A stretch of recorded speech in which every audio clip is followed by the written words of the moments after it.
Em dezembro de 1984, aconteceu aqui o pior acidente industrial do mundo.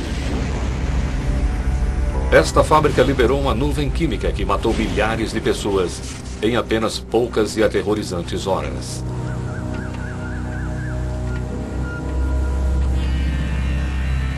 O acidente se deu devido a uma reação química que aconteceu neste tanque. Uma reação que levou a uma das maiores tragédias da história provocadas pelo homem. O que aconteceu aqui foram segundos que chocaram o mundo todo. Tragédias não acontecem simplesmente.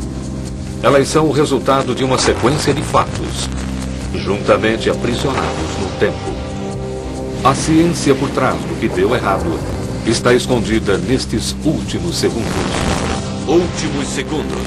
Gás da morte. Versão brasileira Centauro. A cidade de Bhopal fica à beira de um grande lago, quase exatamente no centro da Índia.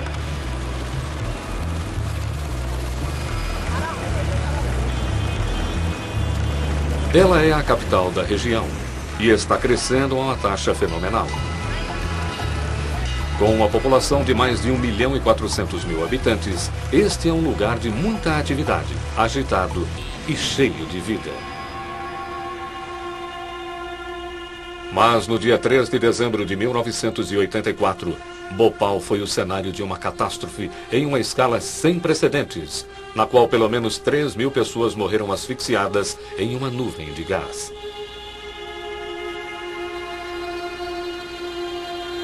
Muitos dos sobreviventes daquela noite tiveram sua saúde e seu meio de vida arruinados.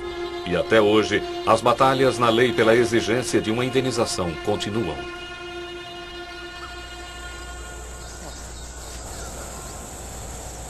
O gás assassino é chamado de metil-isocianato, ou MIC. E veio desta fábrica, construída nos limites da cidade. Ela está fechada há mais de 16 anos, conservada pelo governo da Índia, enquanto este investiga a causa da tragédia.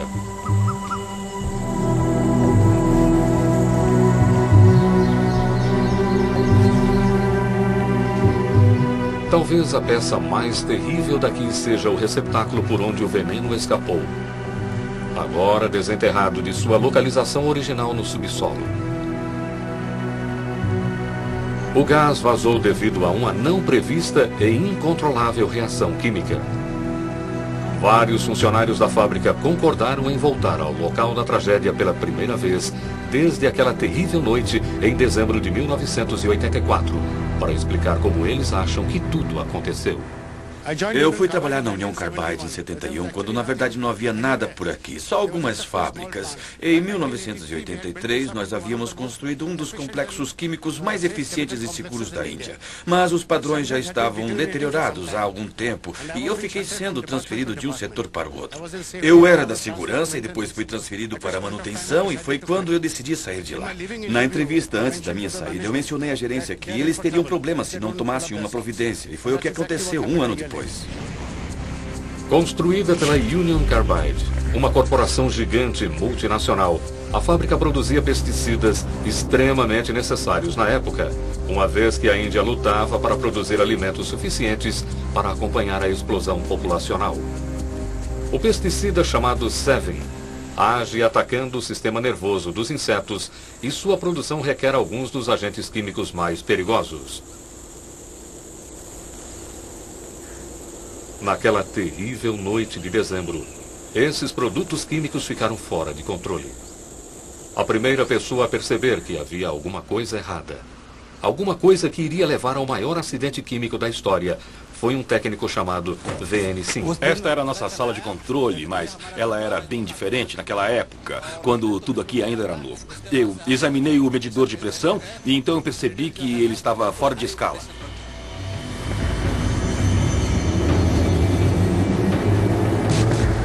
Lá fora, a 40 metros de distância, o tanque de armazenamento estava prestes a liberar sua carga mortal. Já passavam 15 minutos da meia-noite. O conteúdo desse tanque representa o triunfo dos lucros sobre a segurança. Para entender como tudo aconteceu, precisamos voltar o relógio 4 horas. As razões que levaram à contaminação do tanque ainda hoje são controversas.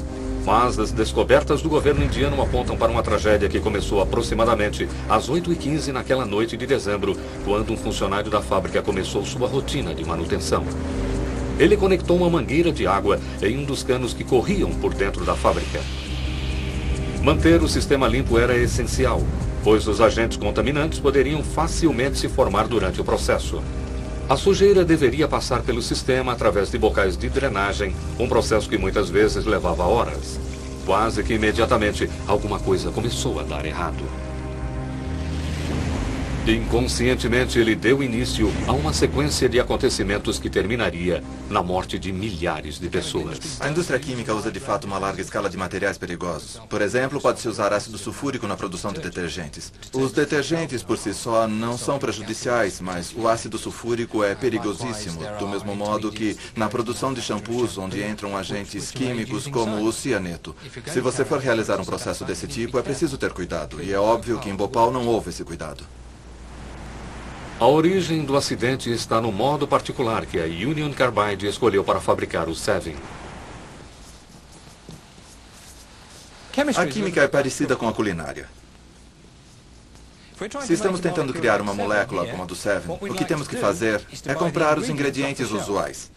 Não queremos ter que fazer nenhum intermediário complicado, se for possível evitar. A molécula do Sevin, ela é feita dessa parte, que podemos comprar na prateleira de um mercado.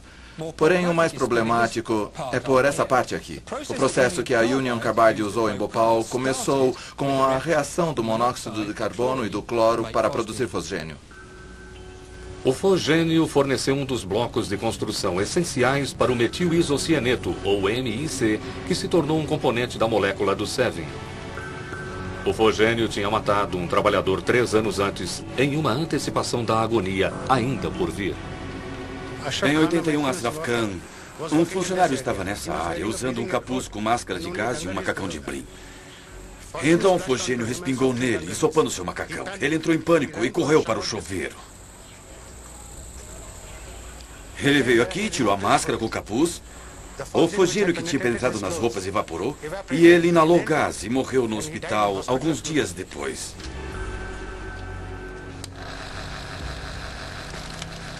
O fosgênio se tornou um vilão quando foi usado em operações de guerra e sua fama piorou ainda mais durante a Primeira Guerra Mundial. Ele é relativamente insolúvel em água e, quando é liberado, cria uma nuvem branca que fica perto do sol e solta aquele cheiro de grama recém-cortada.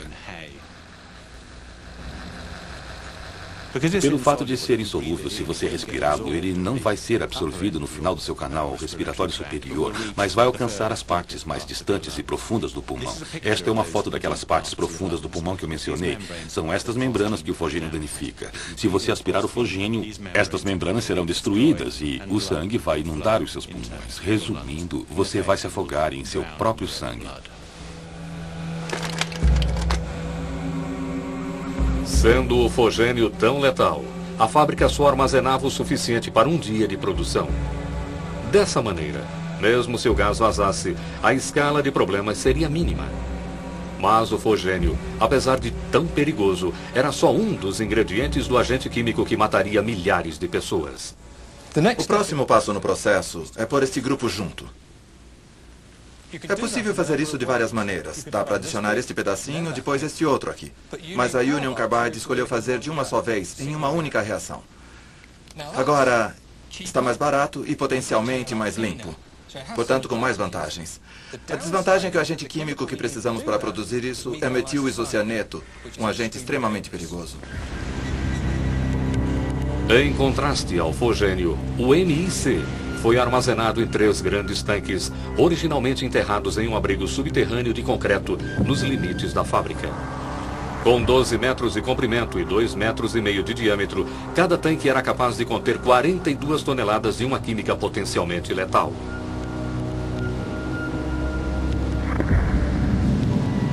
Ao mesmo tempo que o fosgênio, o famoso assassino, era mantido em pequenas quantidades, o MIC era armazenado em uma escala que poderia matar milhares.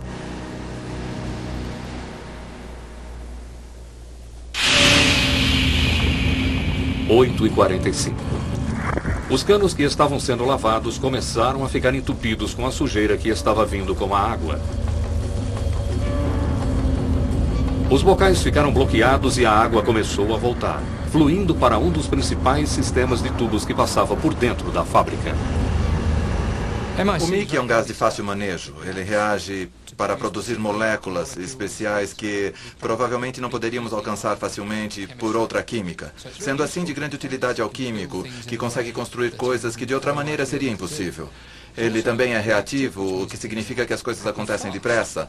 Não é preciso períodos muito longos de reação, e a tendência é obter talvez uma química mais limpa, com menos perda de produtos. Porém, a reatividade é um problema. Isso significa que vai reagir com qualquer coisa que ele venha a entrar em contato. Água, por exemplo, ou pior ainda, pessoas. Manter o MIC longe da água é essencial, porque se os dois líquidos se misturarem, qualquer pessoa que estiver por perto estará em perigo. O MIC é um gás altamente irritante. Ele tem duas propriedades físicas importantes que o tornam particularmente ofensivo. A primeira é que ele é muito solúvel em água. E a segunda é que ele evapora ou ferve a temperaturas quase exatamente iguais às do corpo humano.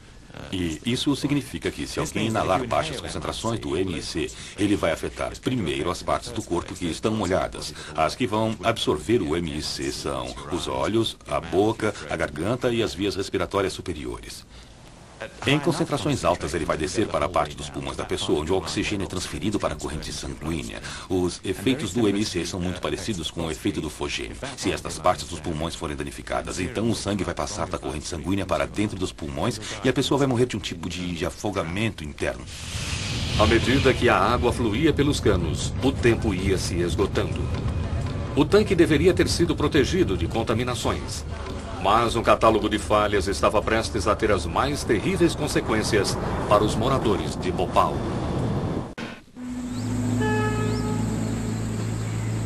A tragédia de Bhopal aconteceu quando cerca de 35 toneladas do agente químico letal chamado metil-isocianeto reagiram com a água e evaporaram.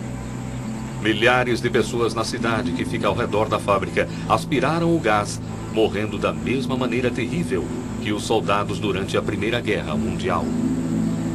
A tragédia deveu-se a uma incrível combinação de circunstâncias. Se fosse por si só, o acidente nunca teria acontecido. Em termos de projeto de indústrias químicas, há realmente dois tipos de segurança. Em primeiro lugar, projetar a indústria para ser segura. E em segundo, operá-la de uma maneira segura. Em Bhopal houve problemas nesses dois pontos. Faltavam 3 horas para a catástrofe acontecer. Em uma operação de limpeza de rotina, os primeiros das centenas de litros de água seguiram seu caminho para dentro do sistema principal de canos que passava por dentro da fábrica. A água nunca poderia ter ido tão longe, mas o primeiro erro já havia sido cometido. Existia um procedimento de segurança para isolar as seções de canos antes deles serem limpos. Um simples disco de metal, chamado anteparo, é inserido na junção dos canos, e os parafusos são fortemente apertados até que se consiga um selo impenetrável. Incrivelmente, este procedimento quase sempre era ignorado em Bhopal. A instalação de um anteparo como este leva umas 2 horas, e é preciso usar uma roupa protetora, porque quando a pessoa afrouxa os parafusos dessas junções, existe a possibilidade de os agentes químicos espirrarem nela. Se um desses disquinhos de aço tivesse sido inserido dentro do processo de canos, este acidente possivelmente não teria acontecido. Por volta das 9h30, a água já estava correndo livremente pelas centenas de metros de canos que separavam a fábrica principal da área de armazenamento do MIC e de seu conteúdo mortal. A tragédia ainda poderia ter sido evitada, mas só se os medidores da sala de controle da fábrica fossem confiáveis. Quando esta fábrica foi projetada, os seus equipamentos eram provavelmente os melhores de toda a Índia. O passar dos anos e a falta de manutenção contribuíram para que os instrumentos apresentassem falhas de leitura de tempos em tempos, o que provavelmente fez com que os operadores e os funcionários não levassem a leitura muito a sério. O MIC é mantido sob pressão com um gás inerte para evitar que qualquer coisa entre no tanque. Mas por 6 semanas, o medidor de pressão tinha lido 0. Era de se supor que aquele medidor estivesse com defeito. Na verdade, a válvula que conectava o tanque aos principais sistemas de canos da fábrica estava com vazamento. Se o gás saísse, a água poderia entrar.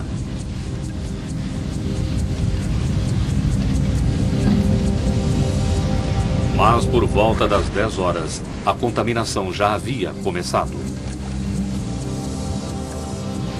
A reação do MC com a água gera o dióxido de carbono como de seus produtos. Também gera calor.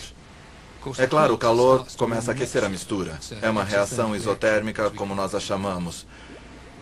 O que eu vou fazer aqui é uma reação parecida, que obviamente usa materiais muito mais seguros.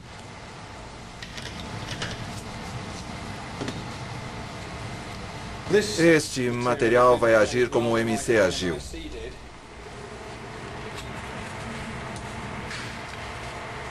O material que eu estou adicionando seria a água que foi para dentro do receptáculo.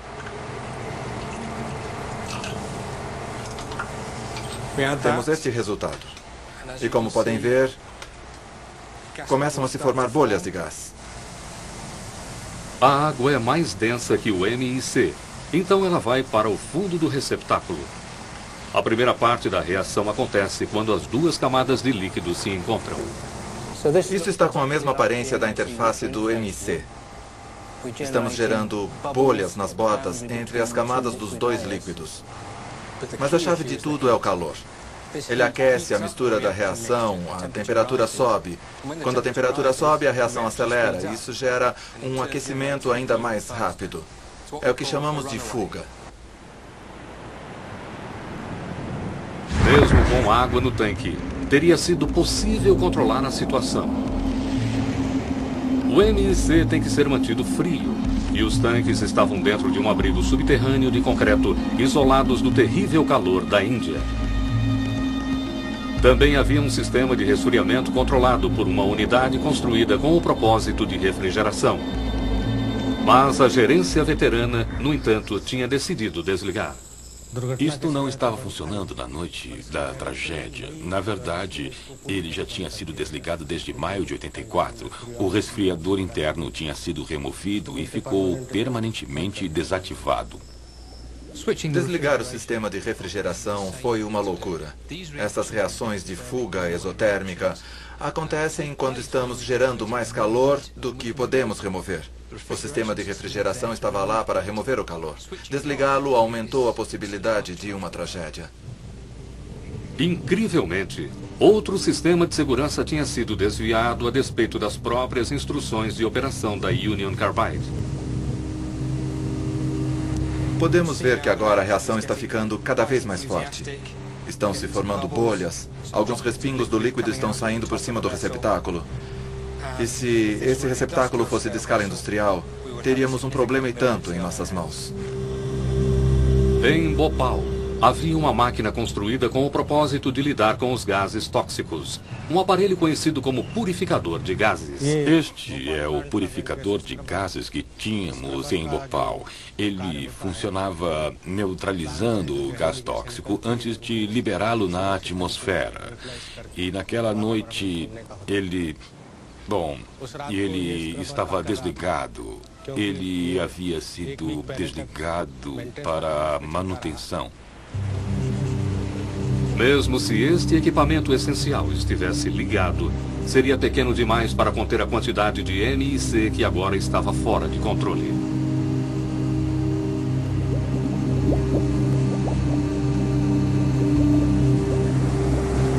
Agora a mistura está borbulhando violentamente. Como podem ver, há muito gás sendo gerado. E é claro, em Bhopal, tudo isso estava acontecendo em uma escala centenas de vezes maior. Não havia absolutamente nada que pudesse ser feito para diminuir a velocidade. O calor está sendo gerado tão depressa que em uma escala industrial não poderíamos removê-lo depressa o bastante para deter a reação. Este é o pior pesadelo para um operador de uma indústria química. É uma tragédia.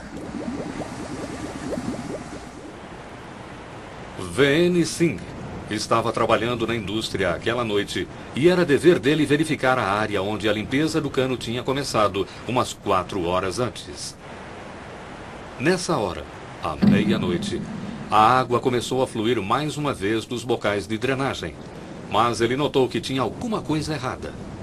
A tragédia estava prestes a acontecer. Quando eu cheguei aqui, eu vi água saindo dos orifícios, mas os meus olhos começaram a doer muito. Isso era muito comum na fábrica, mas esse dia estava muito pior. Então, foi quando eu corri para a sala de controle. O que Singh viu quando ele chegou na sala de controle, cerca de 1 minuto depois, foi o estágio final de um processo químico que já estava acontecendo há mais de 2 horas.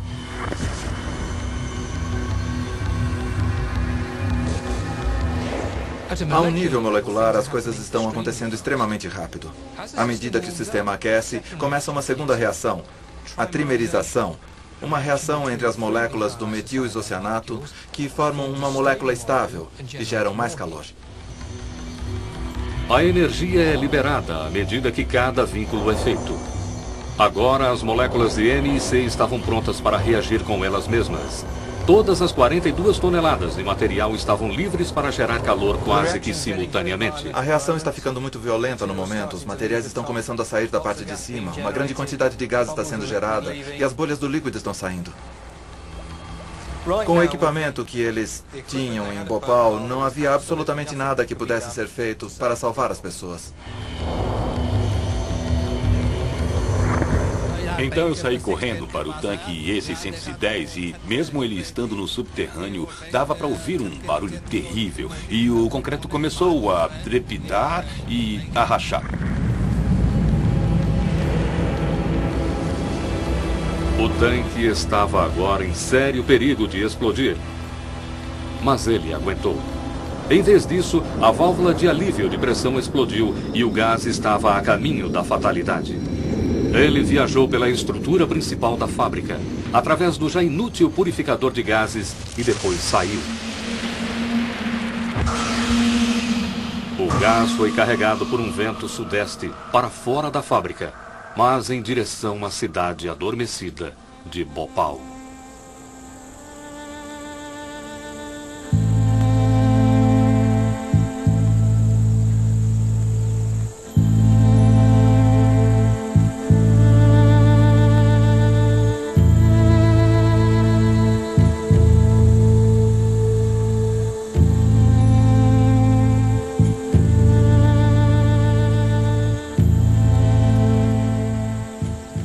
Quando eu comecei a trabalhar para a Carbide em 71, foi um dos momentos de maior orgulho da minha vida, porque eu tinha sido selecionado.